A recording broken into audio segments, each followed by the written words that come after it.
Lui, c'est Jean. Jean vit à Nantes. Chaque jour, il entend des gens parler de la croissance démographique et des problèmes liés à la faim dans le monde. Mais Jean ne comprend rien à tout cela. Essayons de lui expliquer. Aujourd'hui, pour nourrir l'humanité, nous utilisons principalement le modèle de l'agriculture intensive. Ce modèle privilégie la production de masse et utilise de nombreux moyens technologiques, comme des machines de plus en plus performantes, des avions et même parfois des drones. Mais ce système utilise également des intrants chimiques, qui sont très nocifs pour la santé des agriculteurs et pour l'environnement. Jean, qui se soucie aussi de l'environnement et de la terre qu'il va laisser à ses enfants, se demande si ce modèle pourra convenir aux 9 milliards d'êtres humains qui peupleront la Terre d'ici 2050. Heureusement, Jean a entendu parler de l'agriculture alternative et espère pouvoir trouver une solution durable aux problèmes qu'engendre l'agriculture intensive. Mais l'agriculture alternative, qu'est-ce que c'est? Essayons d'éclairer votre lanterne. L'agriculture alternative, c'est un mot qui regroupe plein de modèles différents du modèle intensif et qui vise à assurer un développement agricole fondé sur 4 grands piliers. Il n'y a donc pas une agriculture alternative, mais bien des agricultures alternatives. Jean est ravi, mais se demande si ces modèles peuvent répondre aux besoins alimentaires de la planète, tout en surpassant les contraintes environnementales et sociales posées par l'agriculture intensive. Le monde est confronté aujourd'hui à 4 enjeux face auxquels l'agriculture intensive est impuissante, ou dont elle est même la cause. En effet, s'il faut d'un côté permettre à Jean de manger mieux et à sa faim, il faut également mettre en place un système qui permette la préservation de cette situation tout au long de sa vie. Il est ainsi nécessaire de produire mieux et plus, tout en instaurant un niveau de vie attrayant aux agriculteurs.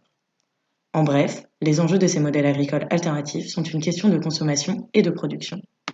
En 2050, nous serons plus de 9 milliards d'habitants, dans un monde mis en danger par le réchauffement climatique anthropique. Certaines études signalent la nécessité d'augmenter la production agricole de 70% afin de nourrir correctement toute l'humanité. La question de la production est alors primordiale face à toute tentative de modification du modèle dominant. Le modèle agricole intensif favorise la concentration des terres agricoles et la monoculture, ce qui met en danger le modèle économique des agriculteurs en cas de chute des cours ou en cas de perte des récoltes. Une solution doit être trouvée à ce problème afin d'attirer suffisamment d'agriculteurs pour assurer la viabilité du nouveau modèle. Les consommateurs exigent également de manger mieux. L'augmentation de la consommation des produits bio le démontre. C'est également une question de santé publique à laquelle il est nécessaire de trouver une réponse. Enfin, pour assurer le caractère durable des productions agricoles, il faut lutter contre l'érosion des sols, la disparition de la biodiversité, l'appauvrissement des terres et les effets négatifs du réchauffement climatique. Un membre de la Confédération paysanne va maintenant donner son point de vue sur un sujet pour lequel ils se battent tous les jours. Bonjour Monsieur Pifto, vous êtes salarié de la Confédération paysanne Pays de la Loire. Nous avions une question à vous poser. Nous pensons qu'il y a aujourd'hui 4 enjeux majeurs pour l'agriculture dans les années à venir. La santé publique, l'environnement, l'enjeu économique et la nutrition. Selon vous, sommes-nous en mesure de répondre à ces enjeux ou doit-on en privilégier certains ? Oui, on a la possibilité de suivre ces 4 enjeux simultanément. Sur la question de la santé publique, la première des choses, c'est de réduire au maximum, voire supprimer les pesticides. Pour cela, il y a un moyen très important, c'est la pédagogie. Sur la question de l'agronomie, donc qui peut être enseignée dans les lycées agricoles en particulier.